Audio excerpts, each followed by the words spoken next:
नमस्कार दोस्तों।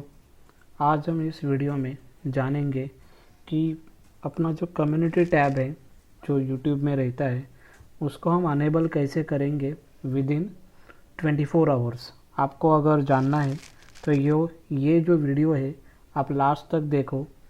Step by step आपको फुल इंफॉर्मेशन आपको इस वीडियो में मिल जाएगा।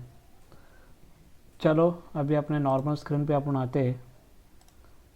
नॉर्मली कम्युनिटी टैब जो अभी नया जो अपडेट आया है उस हिसाब से जो पहला जो ओल्ड अपडेट अपन देखते हैं, ओल्ड अपडेट में ऐसा लिखा था कि 500 सब्सक्राइबर आपके जब होंगे उसके 2 वीक के बाद आपको यूट्यूब से आपको कम्युनिटी टैब अनेबल होता है।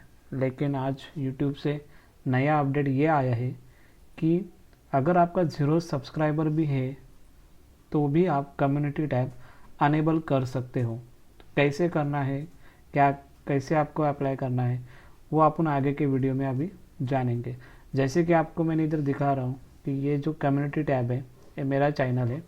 तो इसमें देखो 245 सब्सक्राइबर है, उसमें कम्युनिटी टैब अनेबल हो चुका है। वो कैसे हुआ है वही इन्फॉर्मेशन आज हम इस वीडियो में लेंगे।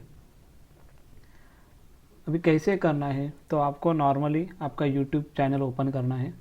उसके बाद में आपका जिधर हम सेटिंग में जाते हैं, सेटिंग के नीचे ही सेंड फीडबैक का ऑप्शन रहता है, उधर आपको क्लिक करना है। उसके बाद में आपको ऐसा विंडो ओपन हो जाएगा। तो ये विंडो में आपको लिखना है कि dear YouTube, many YouTube channels are getting 0 subscribers and 8-10 subscriber community tab. मतलब 0 सब्सक्राइबर और 8 से 10 सब्सक्राइबर होके भी उनको कम्युनिटी टैब मिल रहा है। तो प्लीज़ मेरा चैनल को कम्युनिटी टैब अनेबल कर दो, ऐसा आपको लिखना है इसमें। और सेंड ऑप्शन पे आपको क्लिक करना है। विद इन 24 आवर्स यूट्यूब आपको रिप्लाई करेगा आपके मेल पे। Okay, thank you so much. अगर आपको ये वीडियो इन्फॉर्मेटिव लगा रहेगा तो please like, share and subscribe my channel. Thank you so much.